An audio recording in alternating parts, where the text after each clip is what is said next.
It's the Redbird Reboot podcast. Are you ready to get rebooted, Cardinals fans? He settles down, at least in the zone, and does not stop running. Blake Murphy. This is the identity for the Arizona Cardinals. The run defense is just horrendous, and it's been horrendous for the Cardinals for a long time. And Marcos Labrada. He's going to bring over his philosophy. It should make it better. Present the hottest NFL podcast from the country's hottest state. He should be turning around the logo. Actually, some breaking news we can cover here. This popped up just about, 6 minutes ago. It's Redbird Reboot.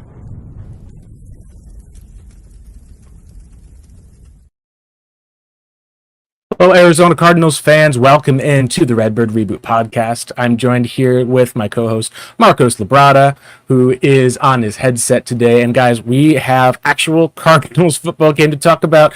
It is preseason, but we get to talk about some of what we saw last week, talk about the joint practices, and we get to talk about this upcoming game this evening against the Indianapolis Colts. Marcos, before we get in, how are you doing today, sir? A little bit agitated with my rabbits chewing through everything, so that's why my microphone isn't on right now, because they chew through that. And I'm gonna go and see what's going on. But they had babies, so of course we're over here. Other than that, though, everything's been pretty well for me. What about you, Blake? Doing great. Honestly, Marcos, this is just a good time of the year when football season is back. I'm always excited to talk about our Cardinals for the most part, at least. For those of you who are watching, at least on our stream with it, we're working to try to build up our YouTube channel subscription. You've got a QR code for those who are watching on desktop. You can scan it with your phone. Be able to make sure you visit our page. That would be fantastic. But let's go and talk a little bit about this Cardinals game, because this is something that we talked about going into the week. There's a quarterback battle going on in camp. There's different players who are going after different roster spots. And what we ultimately saw at the end of this, Marcos, was that the Saints played some of their starters, and the Cardinals defense did not look too bad. They do ultimately give up a game-ending drive to former, I will say at least like that, Arizona all-high school player, Spencer Rattler, 5th-round draft pick, who actually got the team on a game-winning drive, kind of similar to last year when David Blau, with the Cardinals preseason game, drove down the field to be able to get that game-winning drive in what Jonathan Gannon's first game was. Reverses the other side. Cardinals are 0-1. Preseason does not matter. But what were some of your thoughts, at least going into the game? Because honestly, I felt like I was not as impressed with the Saints. Offense, a lot of their first-team players going up against the Cardinals' backups, did feel like there still were some depth issues with the offense and defense, especially on the offensive line. Well, especially like I agree with you with the defense. I was a little bit, I was high on the defense, especially with the way they were able to handle that the first team reps and whatnot. And being that it was so new, we didn't have all our pieces together when it came to like having our defense out there. We didn't have our linebackers out there. We didn't have, I believe it was Evan Collins didn't take a snap for the defense. We tried it out a few like backups or hopefuls at cornerback and stuff. SMB, I don't think started. I don't think Max Melton was out there. Maybe I think he was dealing with an injury, right? Yeah, the Cardinals did sign, I believe, a cornerback at least entering into this week, because Melton has been hurt. It's very possible that we'll end up seeing him just be marked down and he'll come back during the regular season. Maybe there's something more. We do know that Jonathan Gannon, as far as things go, it's hard to trust the depth chart for the Cardinals, and it's hard to trust what he says, because he likes to keep a competitive advantage, as they say, going into the regular season. Has a hard time committing sometimes to the quarterback or even the backup quarterback. So that's something that I think we can look forward to. Ultimately, though, Marcos, I think what's really fun with this Cardinals team is that we did get to see a little bit of them in action for the most part against the Saints. So I wanted to at least show a little bit of the opening snaps that we had on the defensive side. You've got the Arizona Cardinals kind of showing that typical 4-3-man front. You've got, at least with the Saints, just kind of doing a typical handoff with their starters to Alvin Kamara. And the thing that stood out to me, at least on some of these opening snaps, is Darius Robinson. He's probably the guy who got the most amount of talk after everything was done from Brian Baldinger to the coaching staff. Roy Lopez also as another starter on the defensive line at nose tackle. We're able to at least see here that up the front, he's just pushing back their right tackle, Trevor Penning, former first-round pick, and is able to bring down the likes of Alvin Kamara, former Pro Bowler, actually, I should say, Alvin Kamara. And Marcos, a lot of Cardinals fans, I think, were excited for Darius Robinson. This game really, he showed up on display in each of the snaps that he played in, which is probably not what I expected, at least. I thought we'd see a bigger Marvin Harrison Jr. player or two, and instead it was Darius Robinson. Yeah, I agree with you. Yeah, I was kind of disappointed with the Marvin Harrison usage and whatnot, and the fact that they said he was going to start, like, just to have an assignment. Regardless, Darius Robinson was getting. Yeah, that's embarrassing. Darius Robinson was getting so many snaps because of the fact that they needed to have him acclimated to being the. He's going to be playing between the 5 and the 3 technique, and I like the fact that I saw a fair amount of film where he's on a 4-point stance. So he's hands on the ground. He is not this tweener where we thought for a while we're like, well, he could also play at the edge. Mm-hmm. He can, but that's not going to be his specialization. We don't want to send him to the edge on like on a situation where he's there like 30% of the snaps. You want him to be hands on the ground because of the fact that he needs to come down, generate power from the bottom, going on forward, and he has more girth to be able to take on double teams like tackles, like guards and centers and stuff, or even a guard and tackle tandem and whatnot. So a lot of what I saw was his technique still needs a little bit of refinement. His power's there. That's the one thing that I did see that I really like was his power. You win that snap when you showed it. He was basically I forgot what the technique is, but he had one hand down on the tackles like that little chest plate or whatever they have, and he was having control by being able to stave him away while going parallel to the the lines on the ground and stuff, the yardage lines, to be able to make that stop on Alvin Kamara. Of course, 5-yard gain's a 5-yard gain, but from where the position that he was at to be able to move with the tackle / guard, whatever the person he's taking on with, going parallel and not giving up any like yardage or any like he's not being pushed back or pushed away or completely sealed off of the play. He's becoming part of the play, even though the run is not going his direction. So that's something that you really like in a defensive tackle. Now you mentioned Roy Lopez. Yeah. That was my standout. That guy, the way he was handling that center, manhandling it in so many stops was impressive. But these two guys down the middle give us a lot of hope. Yes, and I think that was really fun to see with the likes of Darius Robinson. You saw that he was able to line up as right here in his typical, more, I would say, maybe traditional defensive end spot, which is going to be, you got to be able to contain against the run. You got to be able to get pressure on the quarterback. You can see here is a unique alignment where Arizona kind of has that wide 9 with 2 guys going very far outside the tackles.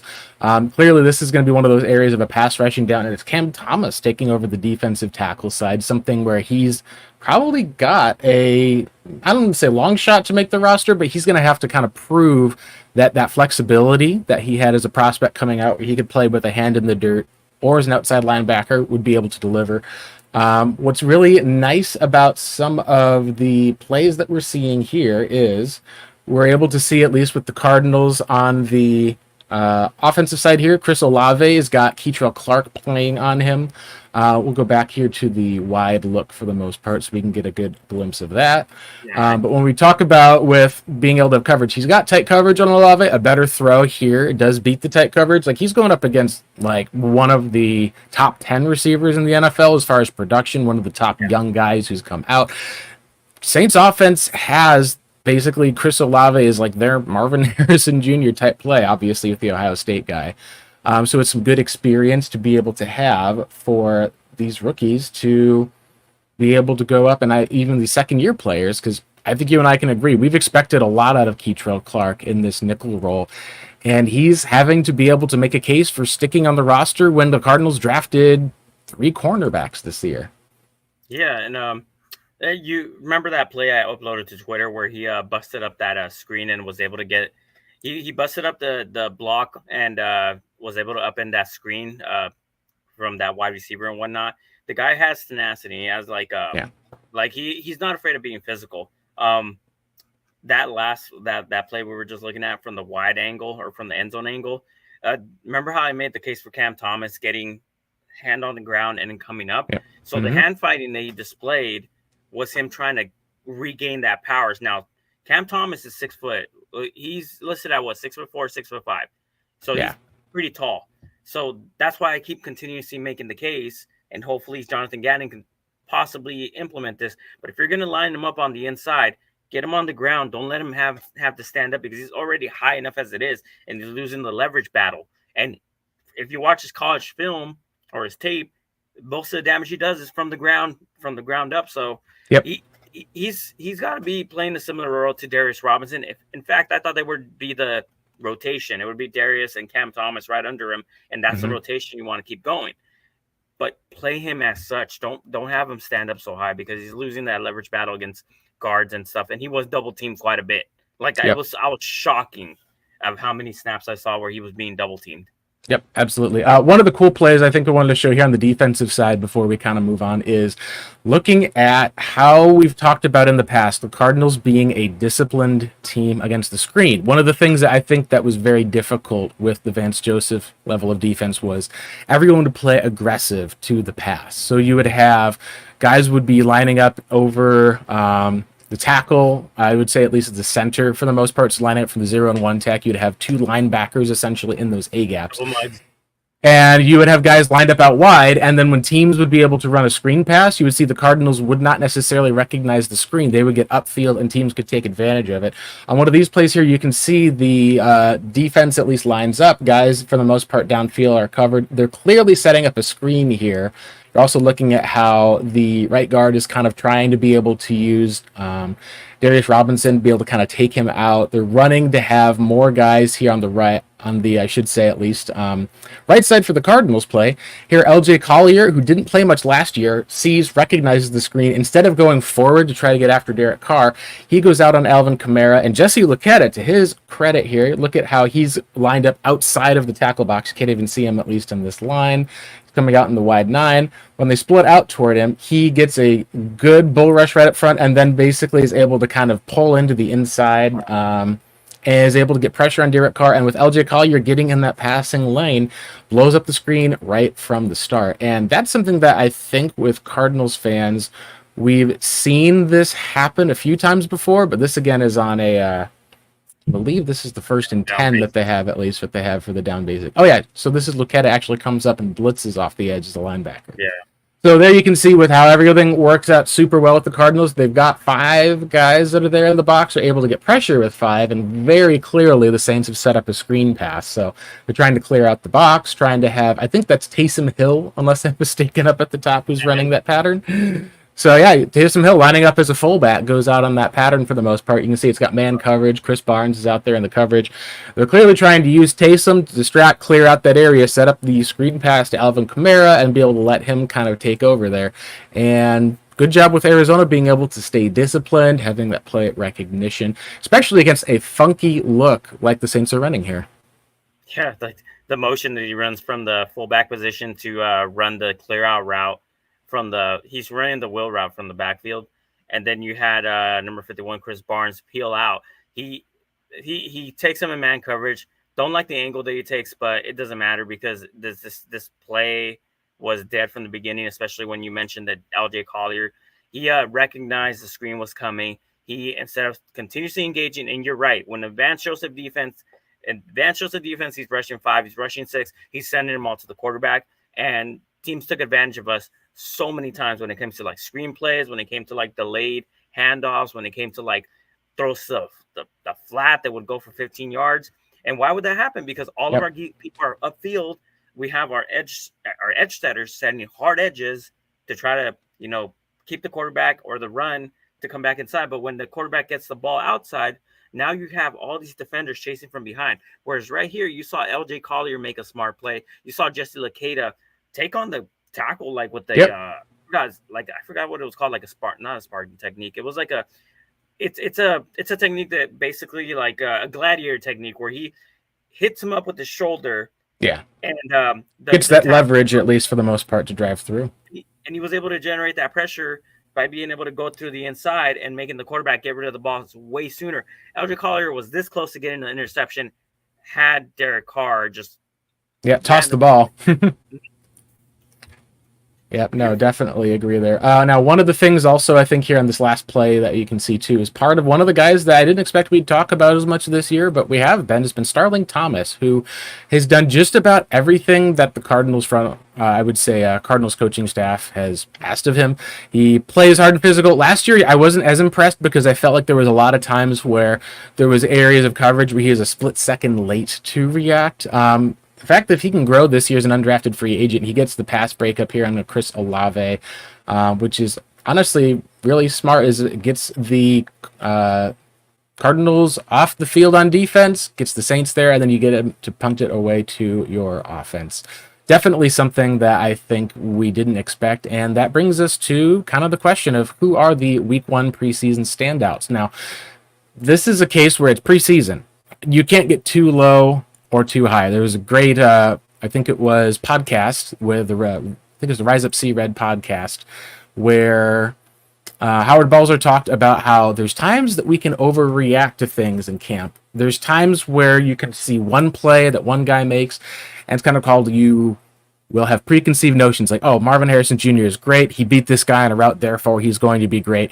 There's a balance, I think, to some of those things. We've seen that there's times where a guy who comes out of seemingly nowhere and makes a bunch of plays in preseason, you get to the regular season, and there's all sorts of issues. Now, the best example of this, I think, is Brandon Williams, former Cardinals third-round draft pick, who was looking incredible in camp. People said it was like, oh, he was like the best defensive player I've seen so far. His athleticism was standing out.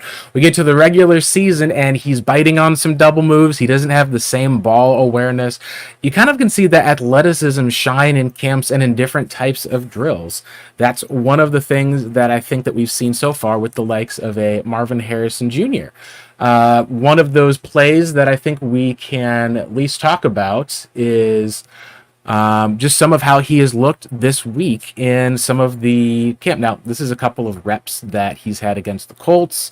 He only had 3 passing, I think, opportunities before he came off of the field. This is one of the kind of routes that we get to see for him in the rain, get some wide open separation against some coverage. Another similar play here, he takes Kenny Moore, kind of just makes him miss, goes straight out of the screen for the most part with some of that. These are wide receiver drills. They're supposed to be kind of an advantage for the receiver. That's something that we've seen also with Greg Dortch. Now, that being said, if we're going to then take a look and say if it's better to see those guys make splash plays in the preseason, especially preseason week 1 or not, the answer is I would rather see that guy making plays and not making plays. But I do want to ask Marcos, do you feel like we can get too high sometimes and saying, oh, like, the way that these quarterbacks have played, we haven't been impressed with Desmond Ridder, got to immediately make sure Clayton Tune's the backup? Or is there a balance to it where we got to say, hey, like, you're talking about him going up against the first team Saints defense. Obviously, he doesn't have the first team offensive line for most of the game. What do you feel like is the balance for fans to look at for some of these preseason games? Buy into the hype. He makes one play, that means he's going to be a Hall of Famer. I'm just joking. I'm giving a hard time to a certain individual I'm not going to name that said basically a player had 16 snaps and looked really solid, and he's going to be a Hall of Famer from those from just watching those snaps. So that is exactly what Howard Balzer, and I'm just like quote like piggybacking on what he said. He is 100% correct. You cannot look at preseason and think to yourself, you do want your stars to dominate, like go out there and just completely kill the competition and be like, look, man, I'm the starter and there's no question about it. Like Will Hernandez, when he first got signed by the Cardinals and he was rating in the 90s from PFF and he was getting putting good film out there. And then he comes out the regular season and becomes a really solid starter that's like grading somewhere in the 70s. You wanted him to do that. So the one thing is that you do want to look for is you do want to make sure that like you keep your expectations grounded, but be realistic about it. Is he dominating in training camp? Yes. Is he dominating in preseason? Yes. Okay, that means he's got a grasp. But what does the film show? What is he doing that makes him stand out? Now, those routes you just showed about Marvin Harrison Jr., He's running those routes kind of like crisp. He's as we know, wide receivers like to dip before they make a break. So you want to be subtle about how you do it. There's pride when it comes to these practices as well. So him being able to get open on Kenny Moore, who Kenny Moore is like a top One of the notch like best cornerback. nickels, yeah. And he obviously him being a nickel means that they lined him up closer to the formation instead of out wide, and he beat him on that outside route when he dipped and then he was able to break. He was selling it to a veteran who is good at the position that he plays at. So that is positive to see. Of course, we're seeing the little glimpses, but that's the whole fun about like preseason and anything before that. We're gonna look at every video from training camp and think to ourselves, wow, this guy looks really good. And then you just generate excitement. So it's okay to be excited about a player, but just keep your expectations realistic. Right. And that's something I think that a lot of Cardinals fans last year, we were expecting this to be the worst team in the league, to be awful. And the team was one that was playing hard. It was not a truly competitive team without Kyler Murray. We saw them win only one game, but through the first 3 weeks, we got to see that, hey, they had a shot at being 3-0. They didn't have the horses on defense once, I think it was Brian Dable took over the play calling, is what we've at least known now in hindsight for week 2. We're watching right now as they've got a live game going on right now against the Houston Texans, and their offense has just been pretty meh. There was a near interception, at least, of Daniel Jones with... I believe it was Derek Stingley on Malik Neighbors. Obviously, preseason, you don't have the same sort of game planning. Some guys will play hard. It's going to be really interesting to see what happens. But let's talk about some of the other players that we were impressed with. I think that one of the guys that I saw that was impressive in this game for the Cardinals on the defensive side was being able to see Owen Papo actually look like, I should say, a starting caliber inside linebacker, something where last year when they drafted him, he was an older player. He was an athletic freak who just had never really had the opportunity, at least, to be a full-time player at Auburn. And he actually looked like he was able to make plays, looked like he was capable. The run fits were good. And this week, he actually has kind of continued that pattern. He's got people talking about him. He had a pick 6 of Joe Flacco in that joint practice with the Colts game. And honestly, like Marcos, the Cardinals have come a long way in terms of linebackers. I don't think that they're there yet when it comes to the front seven. We clearly can say that they do not, at this point, have what I would call a star linebacker or a superstar linebacker. Steve Keim would always chase this ghost of a Darrell Washington, Carlos Dansby. But what we have seen under Jonathan Gannon and the Eagles is that they would find these kind of late round guys who were athletic, like a Kaiser White, who I believe was a 5th round pick originally. And they would be able to develop them, bring them in, and they would be productive. That's something that I think we've been able to see. If Owen Papo continues this pattern, he may be one of those guys who could make an impact this season, along with Darius Robinson as a rookie and a second-year player that we saw do pretty well last year in Dante Stills. Well, I'm not going to throw, like, I know you're, we have our differences between what we think about Isaiah Simmons. I love Isaiah Simmons and his production. And I think had they just kept him in one position and have him traject, that would have been it. Now, this is what I'm hoping for Owen Papo. You drafted him. He's an athletic freak. Put him in the position. Just leave him there and let him learn. Last year, towards the end of the season, he was picking up the defense. There was a couple of plays there. There was a notable play between him and Chris Barnes. It was against the Seattle Seahawks where a touchdown was given up. Communication wasn't there. Chris Barnes had handed off the responsibility and made a push call to Owen Papo. I think it was the running back that motioned to his side of the field. That's his responsibility. That's when Chris Barnes says push, and then that's his guy. He doesn't pick him up. He hands it back off to Chris Barnes. Chris Barnes goes and has his responsibility, which is a tight end now. And I'm not sure. I got the snap somewhere, but I'm not sure how that was actually the responsibility on tape. But that was Owen Papo's guy. Touchdown was given up. Why was that the case? Because he's in the system, regular season game, hasn't gotten enough snaps under his belt. The rough edges about Owen Papo is, as I'm going to quote Brett Coleman, it's a heat-seeking missile without a guidance system. So he's a freak that can go and terminate anybody when he has a clear lane. But the problem is that, like, oftentimes he's either too aggressive or his coverage skills aren't just not there. So going forward, he's good. Going backwards, you need to worry. So he did some Mhm. really good plays this preseason. I think he had a stop on the third down where he was shading. He was shading coverage on the running back, and once the running back got the ball, he was already there because he's fast. Yeah. He has Yep. 4.39 speed, so he was already there. He made the stop on the guy. Like, keep him, let him develop. Don't move him around, guys. And he could be one of the best blitzers on our team. Use him as such. I begged Steve Keim to have Isaiah Simmons blitz up the middle. He Right. didn't do him. He didn't do that to him. He kept lining him up at the edge, and as we know, he's not an edge. Well, he's not an edge defender going to the outside. He's more of a guy that goes up the middle and causes damage. Do the same with Owen Papo. Don't line him up on the outside where he's going to curve.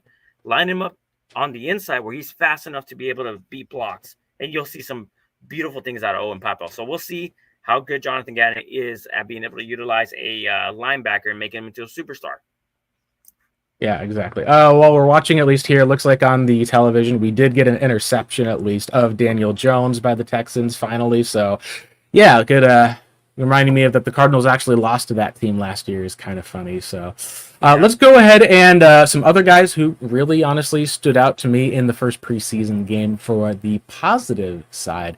Got to say that Clayton Tune looked like an NFL quarterback. We saw last year in camp, he looked like a fifth-round rookie who was in over his head. He did look better than Colt McCoy, but that's also because Colt McCoy was essentially, as we know, just he was cooked. The arm was not able to come back from that injury. He hasn't had any other offers since. It was just they gave him every opportunity to kind of come back from that injury, and he wasn't able to make it.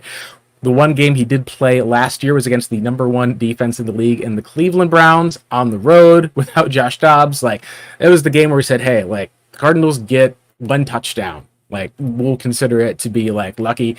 Couldn't even get that against the Browns. This year, he actually looked pretty capable for the most part as far as being able to get the ball out. You got to see the arm as far as with being able to have arm that can make a lot of those different throws. The other guy who he threw a lot to was Dan Chisena. Now, I think I made the joke that it sounds like the opening of the Lion King song where it's like, Dan Chisena! And I'm not going to repeat that, but that is one of those guys who is also an athletic freak. He runs probably in the high 4.3s, is able to have a bit of size that goes with him. He is still pretty, I think he's been around in the league for a couple of years, bounced around from team to team.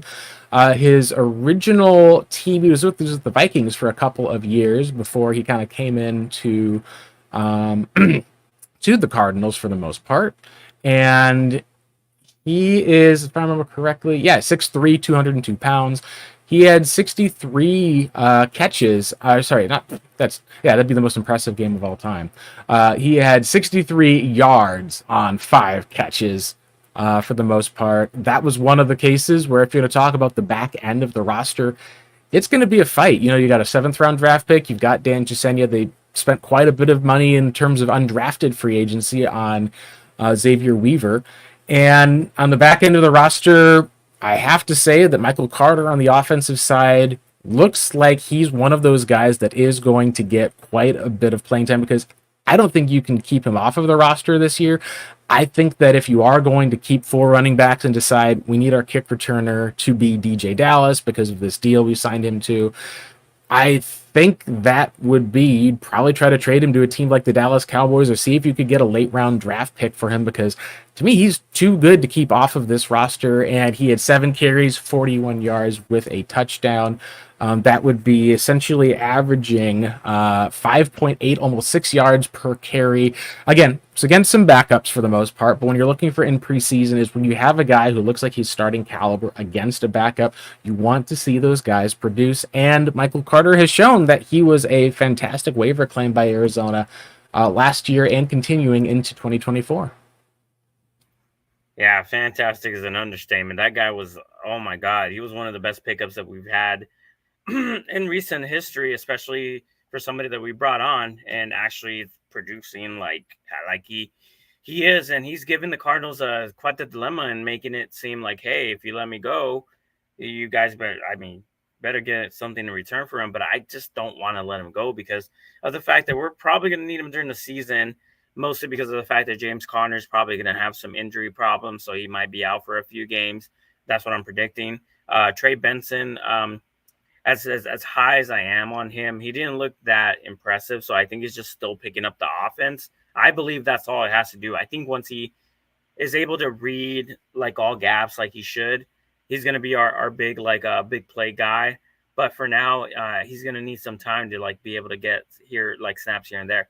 So your next obvious choice is to have Michael Carter take a big bulk of the carries and whatnot to be able to like not only get James Conner to not have to be on the field like as the bell cow that we see him as, but to also be able to generate those big play situations like when he had like a 20-yard gain, or he'll have like a 7-yard gain on something that like, hey, this guy hit the backfield and he has a linebacker in front of him, but he made a miss and he was able to get like an extra 15 yards off of it.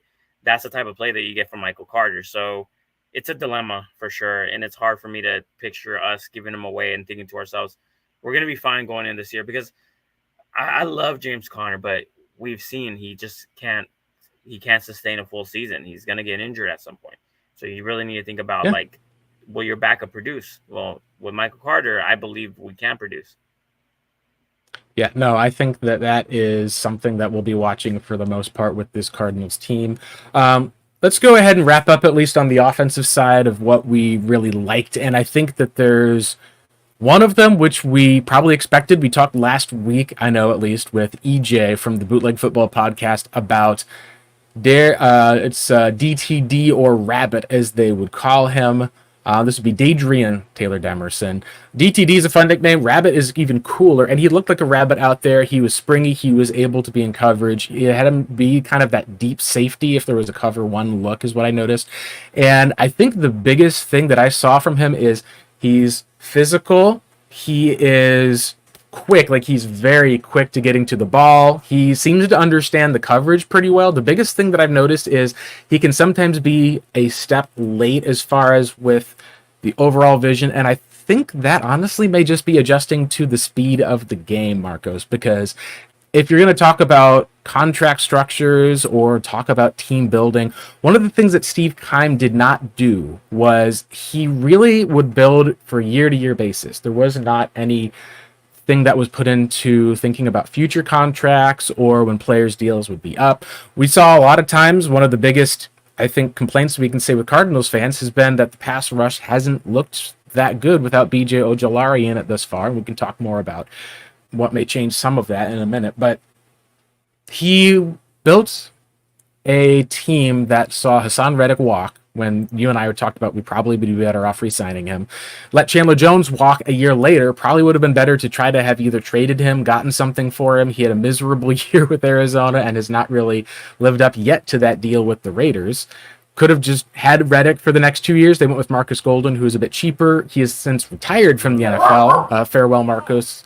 Sorry, I should say farewell, Marcus. Not farewell, Marcus. Marcus Golden. I know, Marcos Golden would be very funny. What we have seen, though, is that the Cardinals under Monty Ossenfort, if Budda Baker ends up leaving next year in free agency because they can't afford to keep him, he's going to be, I believe, almost 30 in that year. Budda Baker right now, I believe, as I live and breathe, is 28 years old, so he'll be 29 by the season's end. He will be 30 by the end of next season, so this is going to be kind of like his last big deal. He's going to want to get paid again as a top safety. You go out and find a Rabbit in the 4th round who probably could have gone higher and bring him in. He looks like that if he can adjust to the speed of the game, he may be the heir apparent. Does that mean he's going to be a Pro Bowler, best defensive player? I don't know if it's going to be that, but at least you're not going to be in a spot where you are left outside looking for a replacement, because the Cardinals, as of right now, by not keeping the Hassan Reddick, you're wondering, could they trade for a Hassan Reddick just because they need a pass rusher, because Steve Keim did not really plan well for the future. And that's something, Marcos, that is very encouraging to see. The other two players who stood out also were the Xavier Weavis, and that guy who maybe could be that gem that you find that kind of changes some of your stuff in a Xavier Thomas, who fell to day 3, was a 5th-round pick because of health. There were a couple teams who medically red flagged him. He probably had been the best-looking pass rusher that the Cardinals had maybe not even just in terms of this game, but throughout what we've seen from them in camp as well. We've got one of the plays that he makes here up against the Saints. He just immediately splits right by the outside left tackle for the most part, just gets a huge jump. He has a little bit of stiffness where he's not as bendy as a Chandler Jones and not as bendy as a Hassan Reddick, but he's got the power as far as a bull rush. He has the quickness especially, and he's able just to get by guys. You can see he just essentially baits to the outside, comes back inside, and is able to get that hit in on Spencer Rattler. He was a guy who was a first rounder as far as everything for the most part that we expected him to be coming in Clemson. He was one of the top 5-star recruits. He seemed like he was going to be that Clemson pass rusher, and he just never really connected in terms of living up to what people had wanted. He was injured quite a bit. He never really got that full-time starting role. And one of the things you got to question and wonder about is, could this be one of those places where you look at him and say, hey, looks like you may have found a gem, or this is also kind of the reality is sometimes you look at a BJ Ojolari who was hurt, came in, also got hurt again in camp. Sometimes the biggest thing with players is their availability, and no matter how much you flash in the preseason, you got to be able to make plays and stay healthy during the regular season, and that's one of the areas that is going to be really curious to watch. Is he looked like a impact guy for the Cardinals in the snaps that he played. Can he continue that and stay healthy going into the regular season? Yeah, I really hope so, because this whole situation where our outside linebackers or like our pass rushers are like injury prone, it's not going to fly with the Cardinals because of the fact that we do need availability. And when it comes to BJ Ojolari already having to be out, and then you have Xavier Thomas who has those red flags that is showing that he can be a probably a consistent pass rusher with a great motor. And by the way, that's a good trait to have as well as a pass rusher, is to have a great motor, because you have to just do it on a down by down basis, and you have to consistently not take any snaps out. Take any snaps off, because there are a lot of outside linebackers that do take a lot of snaps off, and it, obviously messes with the production.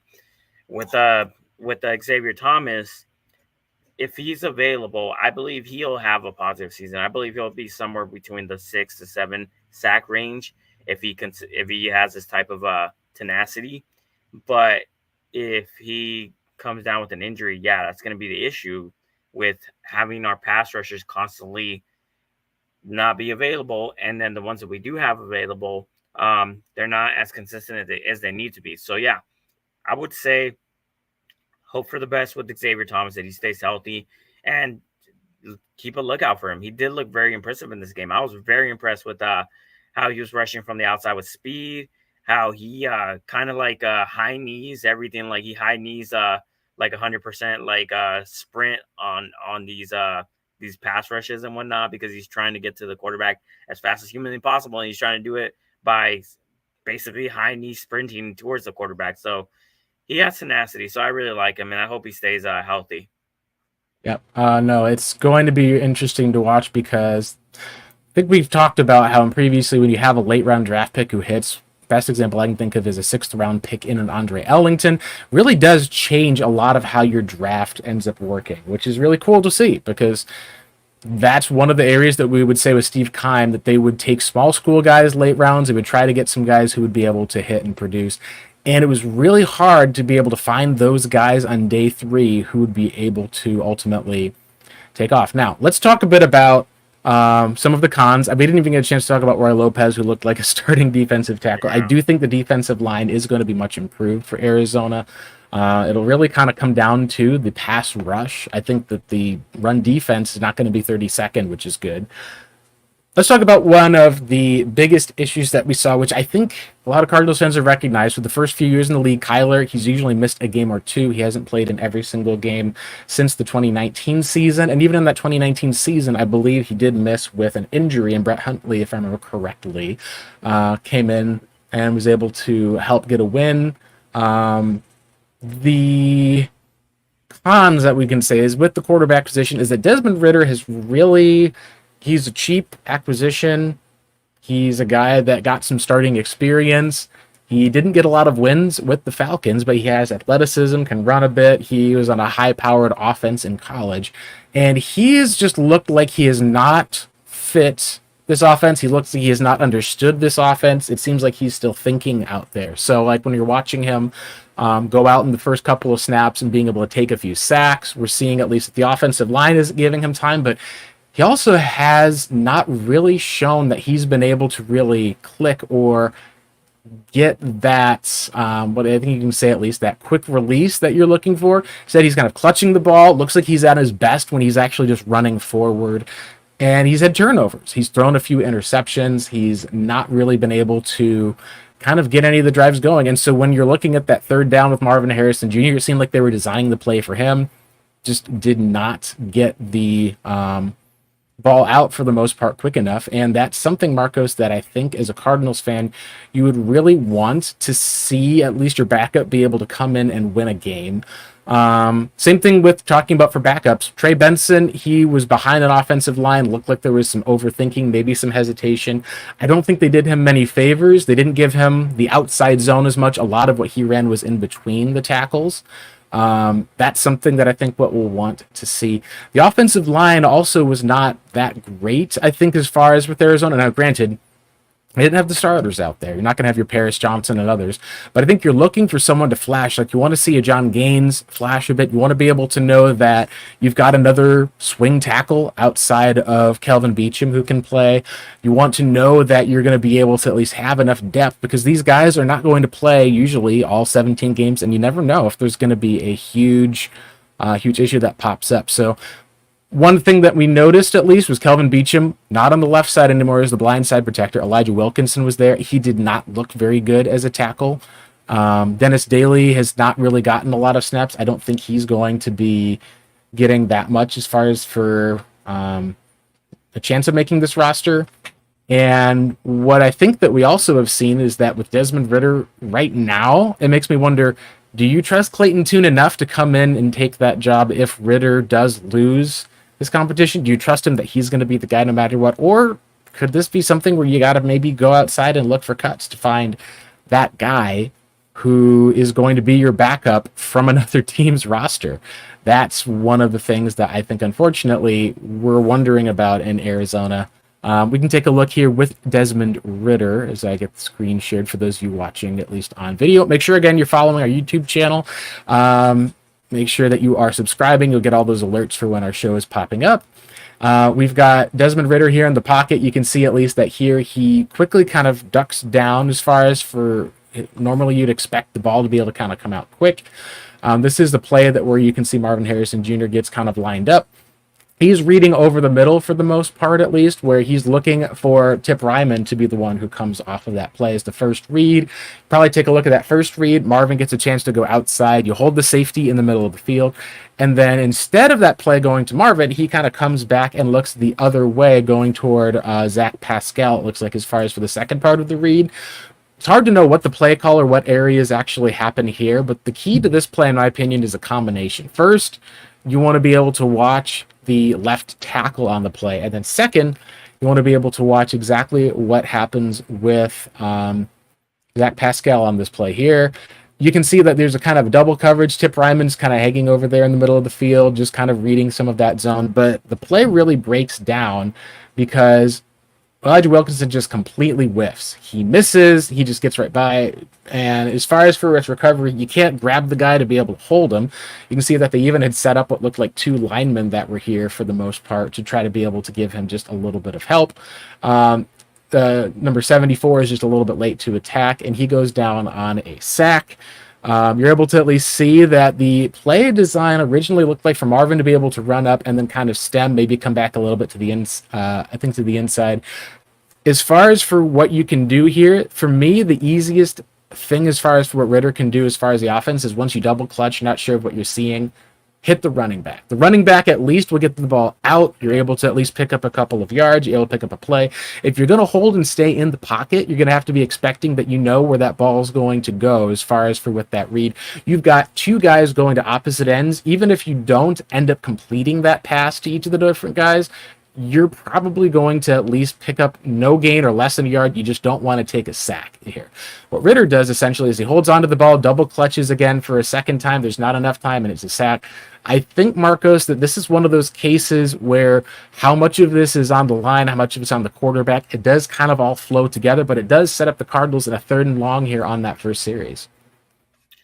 Yeah, and then what's disappointing is like not only was the left tackle completely obliterated by an outside-inside move, but you got also the right guard that Dennis Daly, yeah. He tried jump setting on this defensive tackle. I'm like, what are you doing? Like jump sets are like he's jump setting on a pass protection play. Jump setting is mostly for a quick screen, and he's out there going after the tackle as well, like trying to stop him and get that. Because on a jump set, you're going to give up pressure faster. That's the reason why you have it there. And he comes out and tries to attack the tackle instead of fanning out to wait for him to come to him so that he can absorb the contact. So that was bad technique on Dennis Daly. And Elijah Wilkinson, there's not much I'm going to say about this guy. This guy cannot be taking any snaps at left tackle this week. I'm not sure what needs to be done with him.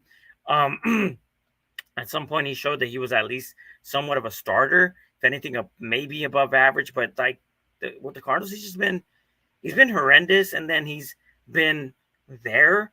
Like, hey, he's not a problem this week, but he's also not a standout. But this is ridiculous. Like he's given up too much on the outside, allowing what is this? Outside linebacker? Or is this a defensive end? I'm not sure. It doesn't matter because he makes that outside inside move. There for the most. Yeah.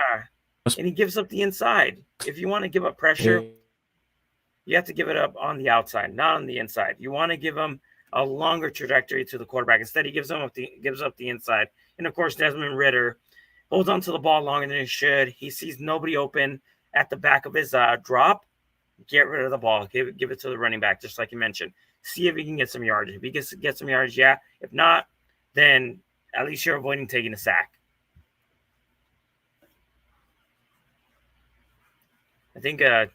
I think you're frozen.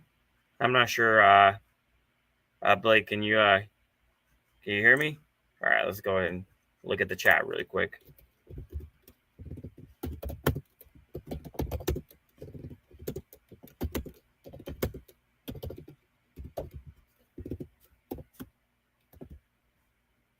All right, well, okay, well, my co-host Blake Murphy has probably had to restart his computer.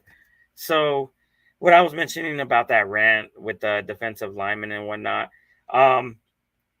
my issue is that, like, if you have these guys in preseason and they're supposed to be somewhat starters and you don't have them playing at starter caliber and whatnot, just like you saw, there you are. I was going to say. Hey guys, sorry. We've had some weird areas, at least as far as with internet connection, at least it somehow just dropped for where it was. So everything that I was doing now has been from a different spot, different computer. So what I'll probably do here, at least, Marcos, is we'll talk a little bit more about some of the other guys who were not as impressive. One of the things I know that I did want to go over was some of the backup offensive linemen was one of the areas. And we can talk a little bit about with Trey Benson, but really, ultimately, I think what Cardinals fans have wanted and have been looking for has been having the amount of depth. And I think it's become very clear with Cardinals fans that Cardinals are maybe a year away from having some of that depth. You probably need to have the rookies come in, some of those rookies, and they start, but you're also going to need to have some of these guys who are rookies develop and be able just to take on depth roles in this organization. Yeah, I mean, that's the reason why, like, Lonnie Ossenfort is doing what he's doing when it comes to, like, getting more picks, because he wants to get more picks and he wants to get more, like, not backups, but more, like, depth, which is something that the Cardinals have had issues with because they usually try to be, like, top heavy. They would get, like, at least at the starter position, somebody who is a standout, at least in Steve Keim's eyes, would be a standout. And then if he was out with an injury or something was to happen, there's nobody to fill up that position or that role. Now you have a bunch of young guys coming into the team that you're hoping that they develop. Of course, the last regime was really, I'm not sure what the problem was with rookies, but rookies just could not develop under the last regime with both Cliff Kingsbury and Vance Joseph. Cliff Kingsbury was better at it than Vance was because Vance just didn't like playing any rookies out there unless it was necessary. So when it comes to like the depth, I'm glad that we have more depth. I'm glad that we have more pieces under that are gonna develop, and I trust this organization to be able to like give those rookies a snap so they can learn the ropes and develop as starters and hopefully as Pro Bowlers.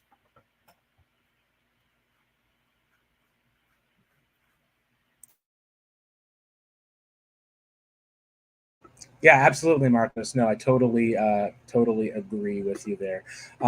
Let's talk also about there is another, I would say, concern, at least for Cardinals fans, that we can look at is who exactly is going to be the guy who's going to step up at the cornerback room, because with Max Melton not playing, we've seen that Starling Thomas can maybe make the roster. We've seen some of the other players who are there.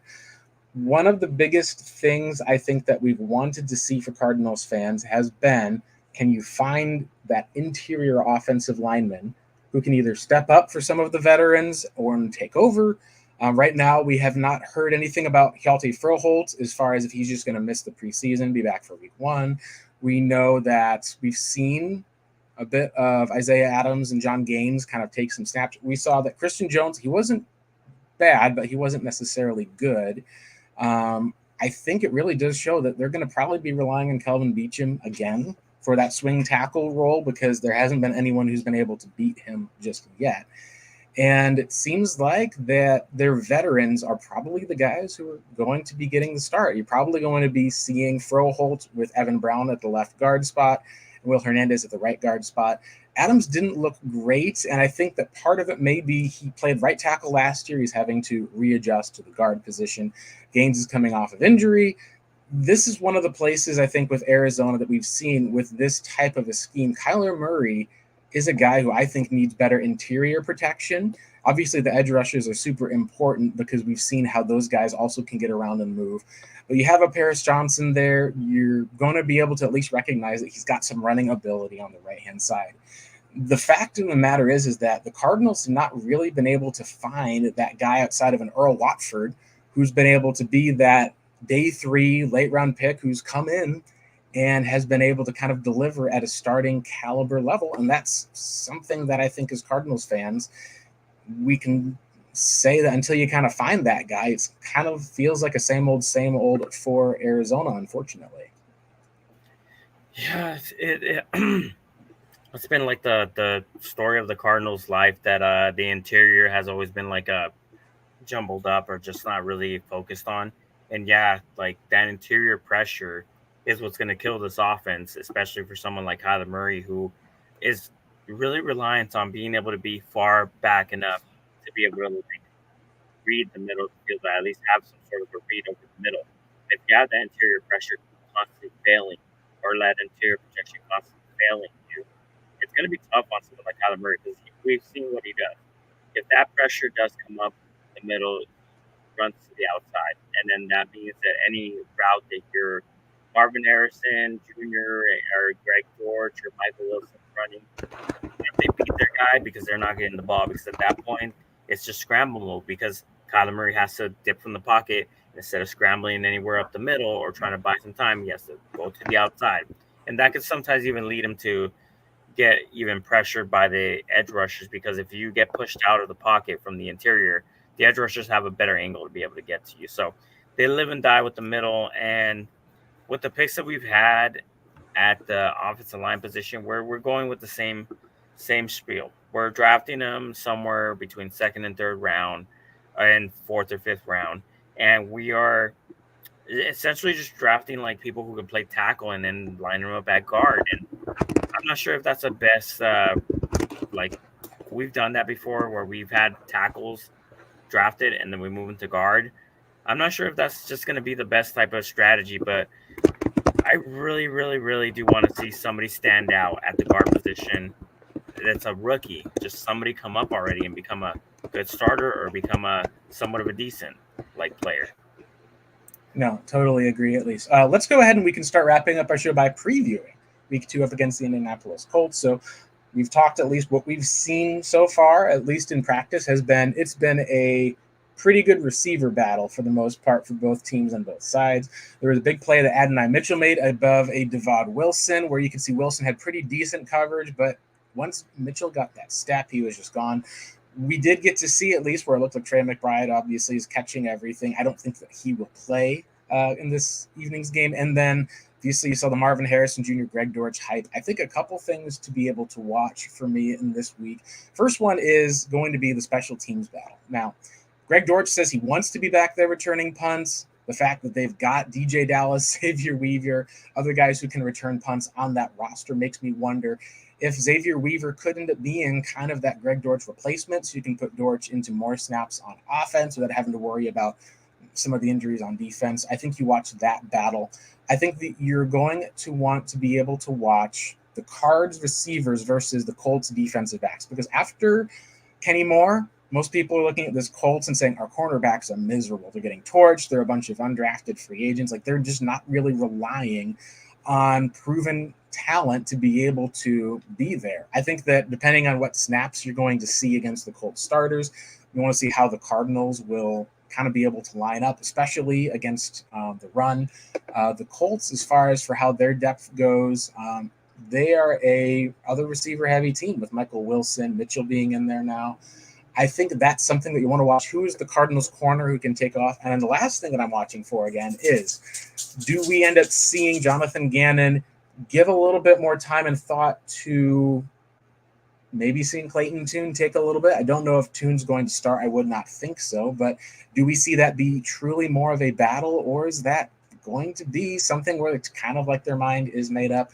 What are some of your thoughts, Marcos, at least on Cardinals players and even maybe some Colts players against our defenders that you'll be watching?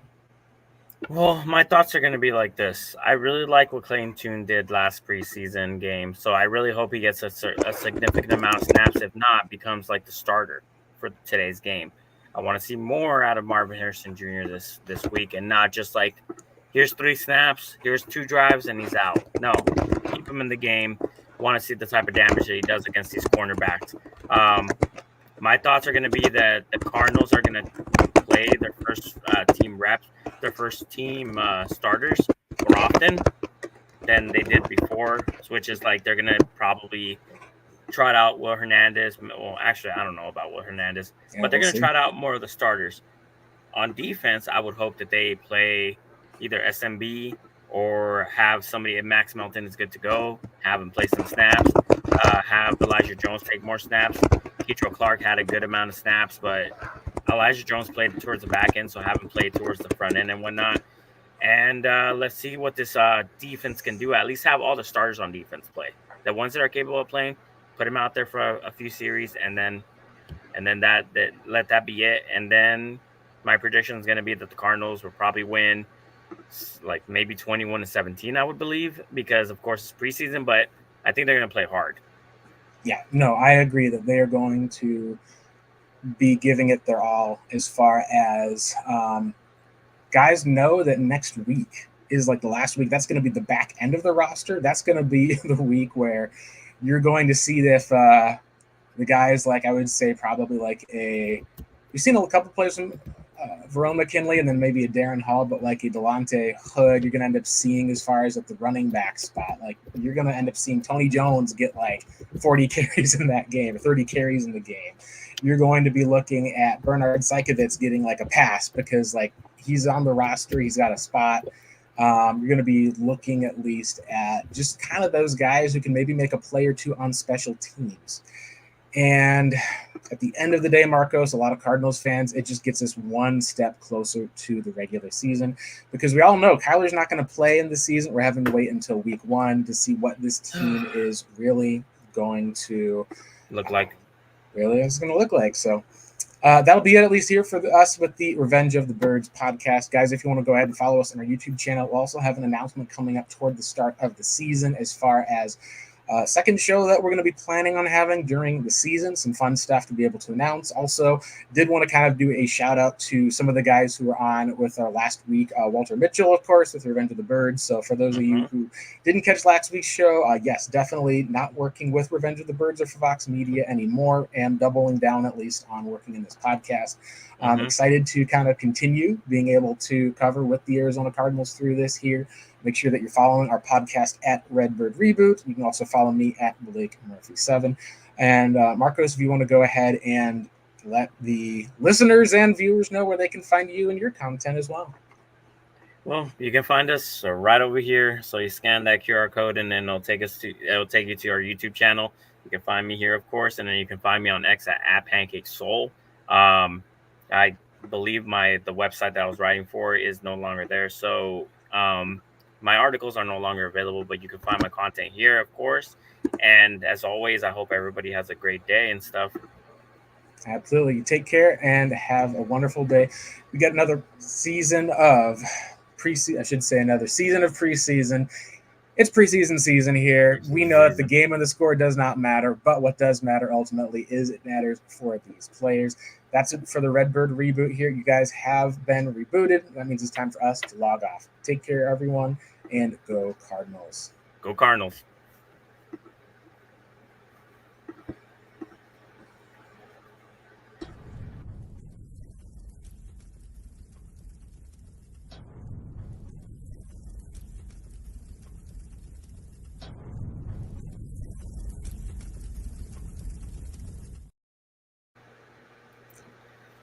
Alrighty, stream is ended. I'll